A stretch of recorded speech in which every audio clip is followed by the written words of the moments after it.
नमस्कार, मैं Navdeep Dahiya live weather of India में आप सभी का स्वागत है। आज हम बात करने वाले हैं मार्च में रिकॉर्ड तोड़ जो गर्मी पड़ी उसके बारे में।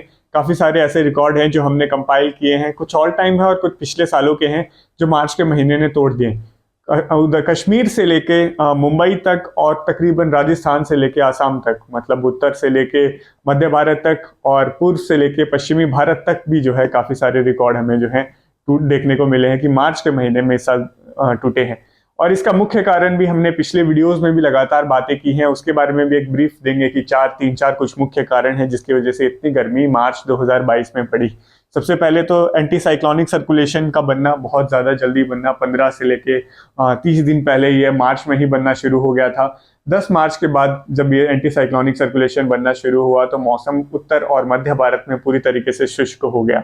इस प्रकार से कुछ हॉरिजॉन्टली जो है वातावरण में एंटी साइक्लोनिक सर्कुलेशन की हवाएं चलती हैं जो कि क्लॉकवाइज डायरेक्शन में होती है।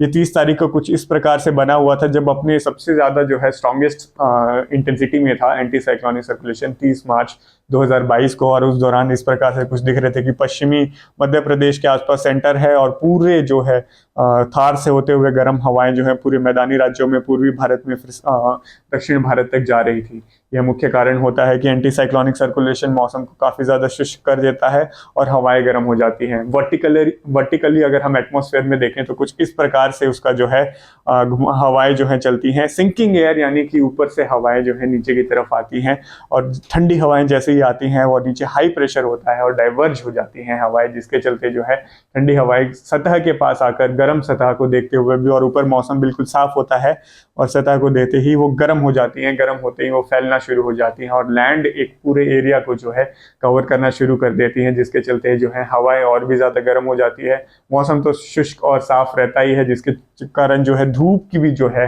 काफी ज्यादा इंटेंसिटी हो जाती है, जिसके चलते हवा में भी और धरती भी गर्म हो जाती है। तो कुल मिलाकर तापमान बढ़ने में फेवरेबल हो जाता है। कुछ और कारण ऐसे रहे थे कि पश्चिमी विक्षोभ उत्तर भारत में एक बार भी नहीं आया। 10 मार्च के बाद कोई भी सक्रिय प्रणाली जो है जो बारिश दे सके पहाड़ी राज्यों पर या फिर मैदानी राज्यों में, वो इस बार नहीं देखने को मिली। लंबे समय तक मौसम शुष्क रहा, कहीं पर भी बादलवाही नहीं हुई, बारिश की गतिविधियां देखने को नहीं मिली। आंकड़ों की बात करें तो सभी उत्तर भारत के मैदानी राज्यों में और पहाड़ी राज्यों में जो है -80 से लेके और कुछ इलाकों में जैसे कि पूर्वी उत्तर प्रदेश में तो -100% यानी कि एक बूंद भी नहीं गिरी बारिश की। तो हम उम्मीद लगा सकते हैं कि मतलब आशा कर सकते हैं कि अगर ऐसा मौसम होता है तो कहीं से भी जो है तापमान गिरने की संभावनाएं नहीं होती हैं, वो बढ़ता ही चले जाता है। और सेंट्रल इंडिया में भी जो है बारिश कोई खास परफॉर्मेंस नहीं रही है अभी तक प्री मानसूनी बारिश की। जब मध्य मार्च आता है और उसके बाद हम जब अप्रैल की तरफ बढ़ना शुरू हो जाते हैं तो प्री मानसून की बारिश भी सेंट्रल इंडिया यानी कि मध्य भारत में बढ़ना शुरू हो जाती है।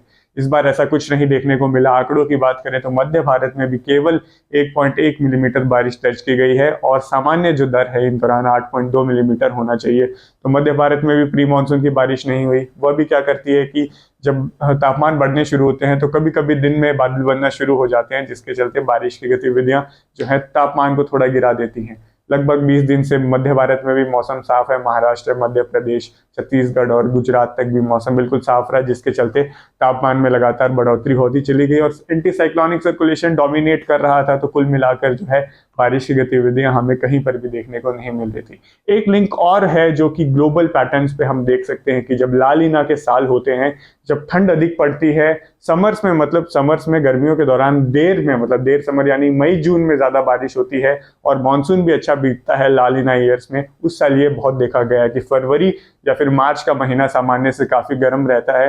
पिछले साल 2021 में भी मार्च और फरवरी काफी गर्म रहे थे। कुछ इसी प्रकार से इस साल भी ला लीना था। तो ये पैटर्न इस बार भी देखने को मिला कि ला लीना ईयर्स में मार्च का महीना यानी कि जो ट्रांजिशन मंथ होते हैं, जब हम सर्दियों से गर्मियों की तरफ बढ़ते हैं तो उस दौरान गर्मी ज्यादा हो जाती है। सामान्य से अधिक तापमान खासकर उत्तर भारत में देखने को मिलते हैं और इस दौरान इस बार थोड़ी ज्यादा ही तीव्रता रही क्योंकि एंटी साइक्लोनिक सर्कुलेशन स्ट्रांग था, जिसके चलते लू यानी हीट वेव की स्थिति भी देखने को मिली और काफी स्थानों पर रिकॉर्ड भी जो है टूटे।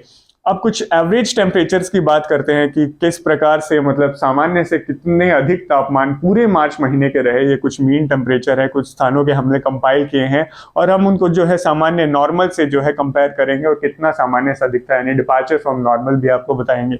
तो श्रीनगर में तापमान था 5.3 डिग्री सेल्सियस, अपने पूरे मार्च के एवरेज से ज्यादा रहा था। जम्मू में 3.4 डिग्री सेल्सियस अधिक। धर्मशाला और शिमला में काफी ज्यादा जो है मार्च के महीने में गर्मी पड़ी है उसके एवरेज के हिसाब से।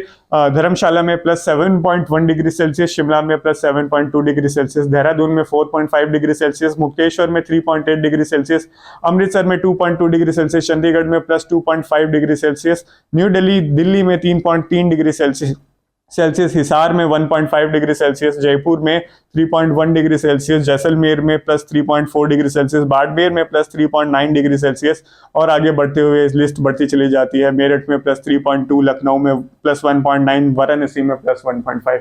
ये मार्च महीने के सामान्य से अधिक तापमान है, जो कि एक्चुअल जो टेम्परेचर है वो इस तरफ था कि इतना तापमान रहा पूरे मार्च के 31 दिनों में, और ये जो सामान्य होना चाहिए इन इलाकों में और उससे कितना अधिक तापमान था वो कुछ इस प्रकार है। तो हम देख पा रहे हैं कि ज्यादातर इलाकों में 3 से लेके 5-6 डिग्री सेल्सियस, और कुछ जैसे कि धर्मशाला और शिमला के इलाके रहे वहां पे 60 डिग्री सेल्सियस से भी ज्यादा अधिक इन शहरों में तापमान देखने को मिला। और ये कुछ रिकॉर्ड्स जो है हमने टोटल 56 रिकॉर्ड कंपाइल किए हैं। कुछ उनमें से जो है ऐतिहासिक रिकॉर्ड भी हैं जो आज तक कभी दर्ज नहीं किए गए थे, ऑल टाइम रिकॉर्ड्स भी टूटे हैं, और कुछ पिछले सालों से भी जो है हमें रिकॉर्ड टूटने को देखे हैं। 56 हमने कंपाइल किया, काफी बड़ी लिस्ट है। और कुछ की बात करें तो भदरवा में 31.3 डिग्री सेल्सियस नया ऑल टाइम रिकॉर्ड है। मनाली ने भी 27.5 डिग्री सेल्सियस 17 मार्च को बनाया, ये भी नया ऑल टाइम रिकॉर्ड है। बतौत ने भी 17 मार्च 2022 को 28.3 डिग्री सेल्सियस दर्ज किया, ये भी नया ऑल टाइम रिकॉर्ड है। कटरा ने 34.2 के साथ नया ऑल टाइम रिकॉर्ड बनाया। शिमला ने मिनिमम यानी न्यूनतम तापमान के मामले में नया ऑल टाइम रिकॉर्ड बनाया था 18 डिग्री सेल्सियस दर्ज करके 17 मार्च को। जैसलमेर ने अपना ऑल टाइम रिकॉर्ड मैच किया, यानी कि 42.7 उसका ऑल टाइम था, वहां पर जो है 17 मार्च को 42.7 डिग्री सेल्सियस दोबारा दर्ज किया गया, यानी कि मैच हो गया, ये भी नए रिकॉर्ड में ही काउंट होता है। जोधपुर भी 41.6 डिग्री सेल्सियस 17 मार्च का है, ये भी नया ऑल टाइम रिकॉर्ड को जो है मैच करता है। नालगोंडा तेलंगाना में पड़ता है, इसने भी अपना ऑल टाइम रिकॉर्ड मैच किया था 43.5 डिग्री सेल्सियस 17 मार्च को दर्ज करके। इसी प्रकार से काजीगुंड का 27.8 डिग्री सेल्सियस के साथ नया ऑल टाइम रिकॉर्ड है। पहलगाम ने भी जो है नया ऑल टाइम रिकॉर्ड बनाया है। डिब्रूगढ़ जो कि असम में पड़ता है, इसने भी अपना नया ऑल टाइम रिकॉर्ड बनाया 35.2 डिग्री सेल्सियस के साथ दर्ज करने के साथ। चेरापूंजी ने भी जो है 2012 के बाद सबसे अधिक जो है अधिकतम तापमान दर्ज किया 29.8 डिग्री सेल्सियस का। पसीघाट, रत्नागिरी, नॉर्थ लखीमपुर, इन सारे स्टेशनों ने कहीं ना कहीं पिछले 10-12 सालों में जो डिकेडल है, यानी कि 10-12 सालों में सबसे ज्यादा अधिकतम तापमान इस मार्च के महीने में किसी ना किसी तारीख को दर्ज किए हैं। जोरहाट, ईटानगर, कालपा, शिमला ने तो 2004 से लेकर अब तक का जो है हाईएस्ट टेम्परेचर, मैक्सिमम टेम्परेचर दर्ज किया था 26.3 डिग्री सेल्सियस के साथ। श्रीनगर, जलपाईगुड़ी, कूच बिहार और गैंगटॉक, उत्तर पूर्वी भारत के हिस्सों में भी कई स्थानों पर जो है काफी ज्यादा गर्मी पड़ी थी मध्य मार्च के बाद, और उसके बाद अंत में ज्यादा गर्मी पड़नी शुरू हो गई थी उत्तर भारत में। जम्मू ने 37.3 डिग्री सेल्सियस के साथ 27 मार्च को एक नया ऑल टाइम रिकॉर्ड बनाया, जो आज तक इतिहास में इतनी गर्मी नहीं पड़ी थी। गंगानगर ने भी नया ऑल टाइम रिकॉर्ड बनाया 42.2 डिग्री सेल्सियस के साथ 29 मार्च 2022 को। साथ में केलोंग ने भी अपना नया रिकॉर्ड बनाया है। गुड़गांव हरियाणा ने 40.1 डिग्री सेल्सियस 29 मार्च को जो है तापमान दर्ज, 29 और 30 मार्च को दर्ज किया, जिसके चलते ये भी नया रिकॉर्ड है। और गुड़गांव में पिछले मतलब 1999 का जो रिकॉर्ड था उस टाइम भी 39.5 था, तो पहली बार 2022 में गुड़गांव में तापमान 40 डिग्री सेल्सियस के ऊपर गया। आज तक पहले जितना भी रिकॉर्ड हमारे पास है उसमें ऐसा कभी भी नहीं हुआ कि इतना गया हो। पटियाला ने भी नया ऑल टाइम रिकॉर्ड बनाया 38.8 डिग्री सेल्सियस के साथ 30 मार्च को। रोहतक ने भी 40.3 डिग्री सेल्सियस 30 मार्च 2022 को दर्ज किया, इसने भी नया ऑल टाइम रिकॉर्ड बनाया है। अपना पिछला रिकॉर्ड थोड़ा 40 डिग्री सेल्सियस वाला, जो कि 29 मार्च 1973 का था। करनाल ने भी नया ऑल टाइम रिकॉर्ड बनाया 30 मार्च को दर्ज करके तापमान 38.4। नैनीताल ने भी 24.8 डिग्री सेल्सियस के साथ नया ऑल टाइम रिकॉर्ड बनाया। ये लिस्ट बहुत ही ज्यादा लंबी है। दीव, धर्मशाला, भुंतार, ग्वालियर और साथ में सोलन ने अपना ऑल टाइम मैच किया। और एक और पेज पर हम आ जाते हैं, हिसार ने भी अपना जो है 2011 से लेकर अब तक एटलीस्ट जो है सबसे ज्यादा अधिकतम तापमान इस 2022 में दर्ज किया। अमृतसर, लुधियाना, नारनौल, सुंदरनगर, गुलमर्ग, बनिहाल, आगरा, डाल्टनगंज, मेरठ, बीकानेर, चंद्रपुर, सोलनपुर, कोल्हापुर, भटिंडा और मुंबई ने भी मार्च का average maximum temperature 35.7 degree Celsius रहा है, जो कि प्रीवियस इसका रिकॉर्ड था हाईएस्ट एवर 2011 का 35.4 डिग्री सेल्सियस, इसको तोड़ दिया है। यानी कि मार्च का एवरेज आज तक के रिकॉर्ड हिस्ट्री में जो है मुंबई में सबसे ज्यादा रहा है 35.7 डिग्री सेल्सियस के साथ। कुछ इस प्रकार से हमने 56 स्टेशन के रिकॉर्ड जो है बनाए हैं, और ये लिस्ट और भी लंबी हो सकती है कि हमें लगता है कि कुछ एक स्टेशन हमने मिस भी कर दिए होंगे। तो बहुत मेहनत लगी है इस वीडियो को बनाने के लिए। आप इसको पढ़ भी सकते हैं कि कहाँ कहाँ पर है इतना डाटा, और हम इसको अभी पब्लिक भी करेंगे डेटा को, जहाँ पर आप इसको देख सकते हैं। यह वीडियो देखने के लिए आपका बहुत बहुत धन्यवाद।